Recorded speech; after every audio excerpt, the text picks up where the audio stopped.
Em conclusão, presidente, ministra Carmen, ministro Fux, ministro Flávio Dino, a organização criminosa narrada na denúncia pela Procuradoria-Geral da República, ela realmente iniciou a prática das condutas criminosas com atos executórios concretos e narrados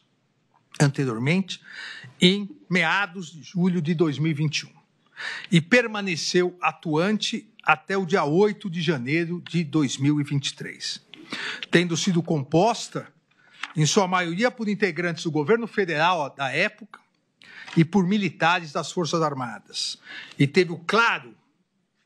objetivo de impedir e restringir o pleno exercício dos poderes constituídos, em especial o poder judiciário, por meio do Supremo Tribunal Federal e do Tribunal Superior Eleitoral, bem como tentar impedir a posse ou depor o governo legitimamente eleito em outubro de 2022. O réu Jair Messias Bolsonaro exerceu a função de líder da estrutura criminosa e recebeu ampla contribuição de integrantes do governo federal e das Forças Armadas, utilizando-se da estrutura do Estado brasileiro para a implementação de seu projeto autoritário de poder, conforme fartamente demonstrado nos autos. Jair Messias Bolsonaro foi fundamental para reunir indivíduos de extrema confiança do alto escalão do governo federal que integravam um núcleo central da organização criminosa, como o réu Alexandre Ramagem, então diretor-geral da ABIN, o réu Anderson Torres, delegado da Polícia Federal, que ocupou o cargo de ministro da Justiça e Segurança Pública, também como narrado nos itens anteriores. O núcleo central também tinha integrantes militares que ocupavam cargos estratégicos dentro do Poder Executivo Federal, como o réu Augusto Heleno, e aqui também a alegação de que durante o governo o réu Augusto Heleno se afastou de Jair Bolsonaro, ela é desmentida tanto pelo próprio réu Augusto Heleno, que em seu interrogatório disse que isso não ocorreu, e que ele tinha livre acesso a qualquer momento, que não precisaria, momento algum, avisar que iria no gabinete do presidente, como também, e consta no depoimento de Batista Júnior, no dia 17 de dezembro de 2022, ou seja, durante a tentativa de pressão aos militares, pressão exercida fortemente também pelo réu Braga Neto, que determinou, via várias mensagens, que se ofendesse e pressionasse os outros comandantes. No meio desta pressão final, antes do término do mandato, o presidente, então presidente, o réu Jair Bolsonaro, convoca Augusto Heleno para uma reunião. Augusto Heleno está na formatura militar do seu neto, e pede uma carona de FAB para o brigadeiro Batista Júnior. O brigadeiro Batista Júnior, antes de dar essa carona, conversa com ele sobre esses fatos golpistas. Ora, alguém que está afastado de Jair Bolsonaro não é convocado no dia da formatura militar do seu neto, faltando, inclusive, ao baile de formatura. Isso foi muito colocado pelo próprio brigadeiro, porque é uma tradição na família militar, não só a formatura como o baile. Alguém que está afastado não larga a formatura do neto para ir se reunir no meio das reuniões golpistas com Jair Messias Bolsonaro. Então, o núcleo central também tinha integrantes militares que ocupavam cargos estratégicos dentro do Poder Executivo Federal, como o réu Augusto Heleno, que exerceu o cargo de chefe do GSI, o réu Walter Souza Braga Neto, que exerceu os cargos de ministro-chefe da Casa Civil e ministro da Defesa, assim como foi candidato a vice-presidente da República na chapa de Jair Bolsonaro. O réu Paulo Sérgio Nogueira de Oliveira, que exerceu o Ministério da Defesa também foi função central na estrutura criminosa, exercido o cargo de comandante do Exército e, posteriormente, a titularidade do Ministério da Defesa. Da mesma forma, o réu Almir Garnier, que exerceu o posto de comandante da Marinha durante o mandato presidencial do líder da organização criminosa, Jair Messias Bolsonaro. Por sua vez, o réu colaborador Mauro César Barbosa Cid, que ocupava a função de ajudante de ordens do réu Jair Messias Bolsonaro, também desempenhou papel fundamental na execução das ações, sendo o principal interlocutor do ex-presidente com os demais integrantes da organização criminosa, como a prova dos autos está farta a demonstrar. A estrutura da organização criminosa foi ainda mais sofisticada, visto que os réus utilizaram a estrutura do Estado brasileiro para se reunir de modo estável e permanente, com a intenção de permanecer no poder, independentemente de eleições ou do resultado das eleições, contando ainda com a expertise de táticas militares, em razão de réus e demais membros integrarem as Forças Armadas, inclusive as Forças Especiais das Forças Armadas. O líder da organização criminosa, exercendo o cargo de chefe de Estado e chefe de governo da República Federativa do Brasil, uniu-se a indivíduos de extrema confiança para a realização das ações de golpe de Estado e ruptura das instituições democráticas, assim como todos os demais réus, Alexandre Ramagem Rodrigues, Almir Garnier Santos, Anderson Gustavo Torres, Augusto Heleno Ribeiro Pereira, Mauro César Barbosa Cid, Paulo Sérgio Nogueira de Oliveira e Walter Souza Braga Neto.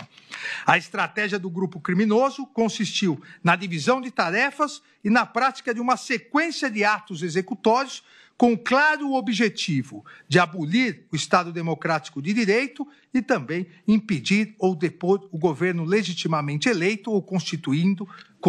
com a realização de um golpe de Estado. A atuação efetiva e a prática de atos executórios pela organização criminosa iniciaram-se com a utilização de órgãos públicos, em um primeiro momento a ABIN e GSI, para a construção e divulgação, apoiando-se inclusive em suas denominadas milícias digitais, de uma falsa e ilícita versão sobre vulnerabilidade das urnas eletrônicas e falta de legitimidade da justiça eleitoral, com a finalidade de gerar instabilidade institucional e caos social, criando uma futura situação no país que possibilitasse a restrição do pleno exercício do Poder Judiciário, seja até o período eleitoral, seja até uma eventual continuidade do governo em caso de vitória das eleições, ou a decretação de um golpe de Estado, caso o resultado eleitoral lhe fosse desfavorável, com o encerramento do Estado Democrático de Direito conquistado plenamente pelo Brasil pela Constituição de 1988. A organização criminosa, portanto, desde início de julho de 2021, iniciou uma sequência de atos executórios que consumaram a prática dos delitos de organização criminosa, abolição violenta do Estado Democrático de Direito e golpe de Estado, previstos no artigo 359-L e 359-M. Os réus tentaram, com emprego de grave ameaça, abolir o Estado Democrático de Direito, impedindo ou restringindo o exercício dos poderes constitucionais, em especial do Poder Judiciário brasileiro, com o claro intuito de manutenção de seu grupo político no poder. Da mesma forma, mediante diversos atos executórios voltados a tentar depor, por meio de violência ou grave ameaça, o governo legitimamente constituído, seja impedindo que houvesse a diplomação e posse do presidente e vice-presidentes eleitos, no denominado autogolpe, seja retirando-os do poder após a posse em verdadeiro golpe de Estado, no que culminou com os violentíssimos atos criminosos de 8 de janeiro de 2023, que tipificaram também por participação nos termos do artigo 29 do Código Penal, tipificaram os delitos de dano qualificado pela violência e grave ameaça contra o patrimônio da União e que com considerável prejuízo para a vítima e deterioração de patrimônio tombado. Os réus, portanto,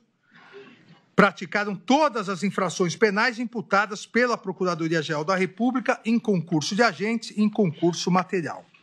Em relação ao concurso material de delitos no recebimento da denúncia, essa primeira turma já reconheceu a possibilidade de concurso material entre os delitos previstos nos artigos 350-L e 359-M do Código Penal, o que reitero no presente momento, uma vez que a análise dos fatos demonstrou a total autonomia entre os tipos. Também aqui saliento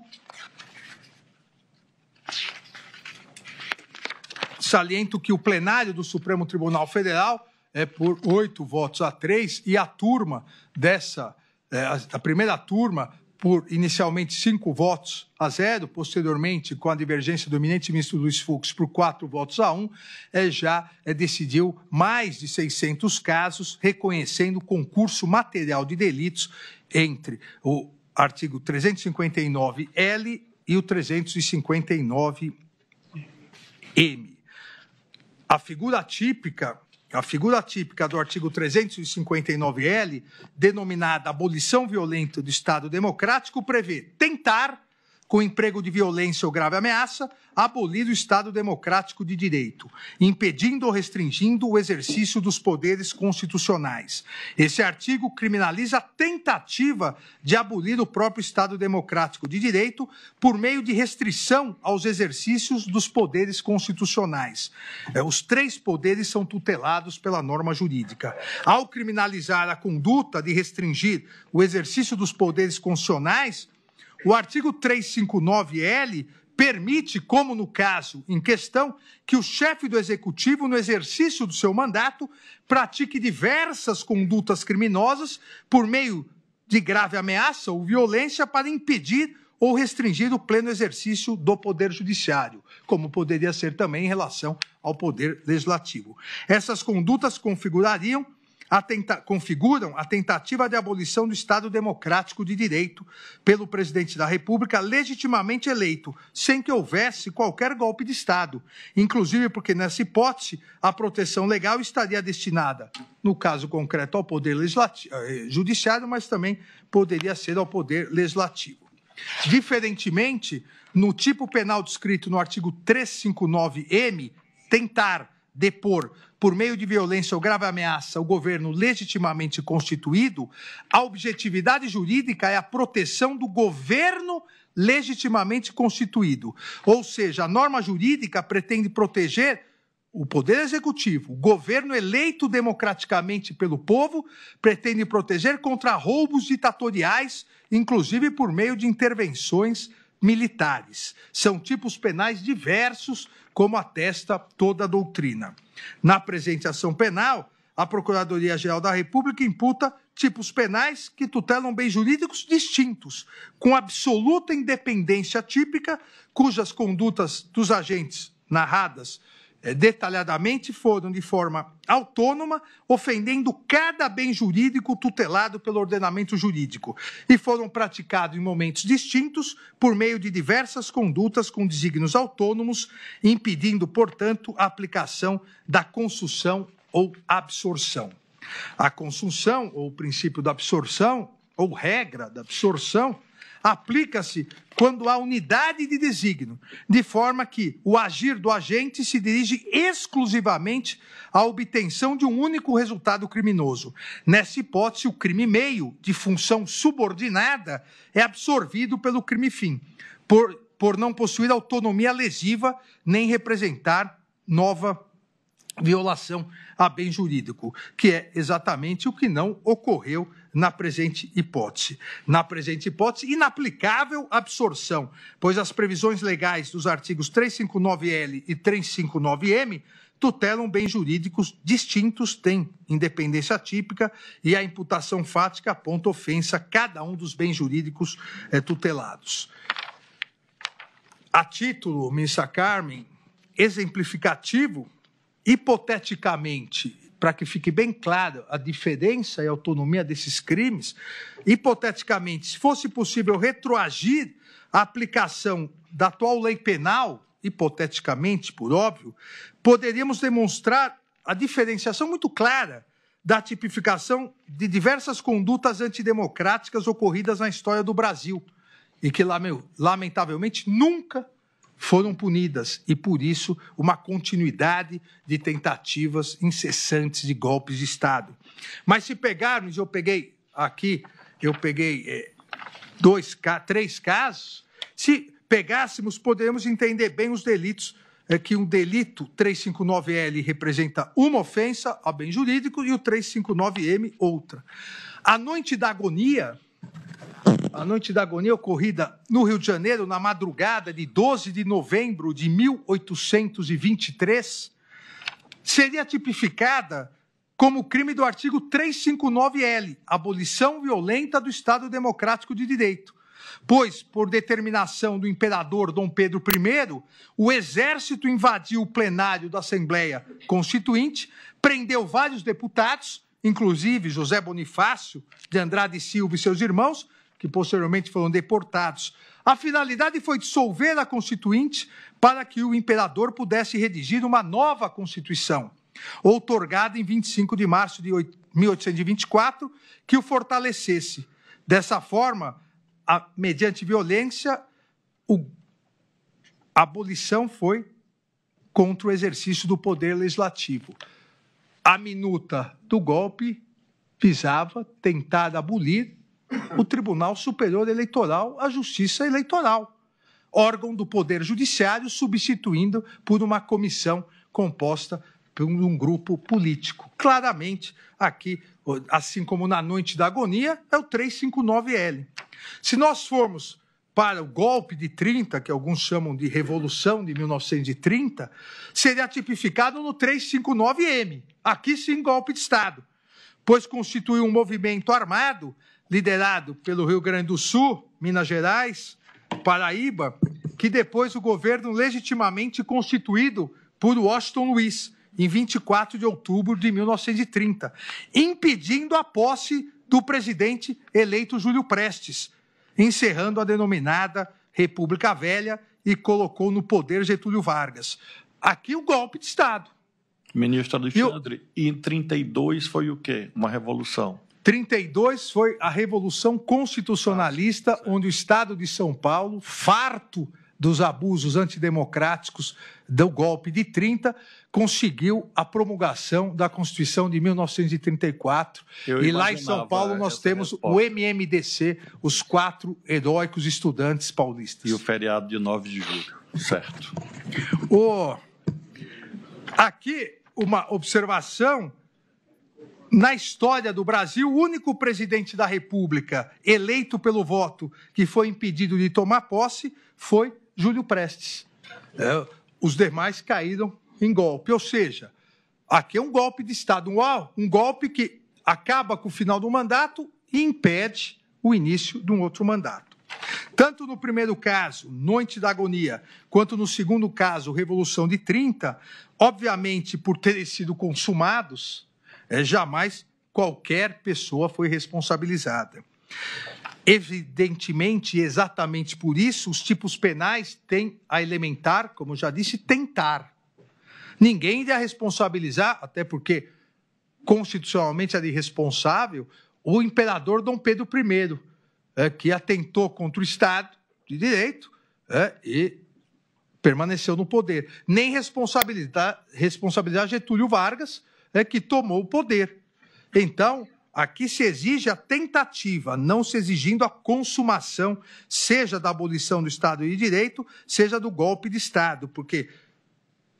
se houver a consumação, quem vai exercer o poder de maneira ditatorial e tirânica não vai permitir que se responsabilize, como na história do Brasil nós já verificamos. Ressalte-se ainda aqui que a história brasileira, e com isso eu encerro, a história brasileira também demonstra que é possível a consumação dos 2 delitos em um único momento histórico, reforçando aqui a sua autonomia. No golpe militar de 1964, o governo legitimamente constituído de João Goulart foi deposto por um golpe militar de 31 de março de 64, pondo fim à Quarta República e dando início a uma longa ditadura militar que durou até 1985. Essa conduta será tipificada no artigo, se a lei obviamente, à época existisse, no artigo 359-M, golpe de Estado. Mas como, novamente, o golpe foi consumado, não houve nenhuma responsabilização. Ocorre, entretanto, que mesmo na vigência do golpe de Estado, de 64, mesmo na vigência do estado de exceção, é possível identificar condutas que tipificariam o atual artigo 359-L, a abolição, no caso do Estado de Direito, porque não existia um Estado democrático, mas existia um Estado de Direito ainda na vigência da Constituição de 46. Uma vez aqui, esse crime do 359-L, restringindo o exercício do Poder Judiciário. Então, mesmo no golpe de Estado, mesmo com um governo não eleito democraticamente, esse governo conseguiu, na ditadura militar, praticar o que hoje tipificaria o artigo 359-L do Código Penal, com a edição, respectivamente, com a edição do AI-2, Ato Institucional número 2, que em seu artigo 6º ampliou o número de ministros do Supremo para 16, no sentido de submeter a independência do Judiciário, do AI-5, Ato Institucional número 5, de 13 de dezembro de 68, que em seu artigo 2º submete o Legislativo e o Executivo, permitindo ao Executivo, permitindo ao Presidente da República decretar recesso no Congresso, e em seus artigos 5º, parágrafo 2º, 6º e 10º, restringe o livre exercício do Poder Judiciário, vedando a apreciação de atos que suspendam direitos políticos, suspendendo a vitaliciedade e vetando parcialmente a concessão de habeas corpus. Além do ato de 16 de janeiro de 1969, com base no AI-5, onde a ditadura militar, para restringir a independência do Poder Judiciário e seu livre exercício, aposentou compulsoriamente os ministros desse Supremo Tribunal Federal, Vitor Nunes Leal, Hermes Lima e Evandro Lins e Silva. E, em solidariedade, o ministro Gonçalves de Oliveira renunciou ao cargo, aposentando também o general Perry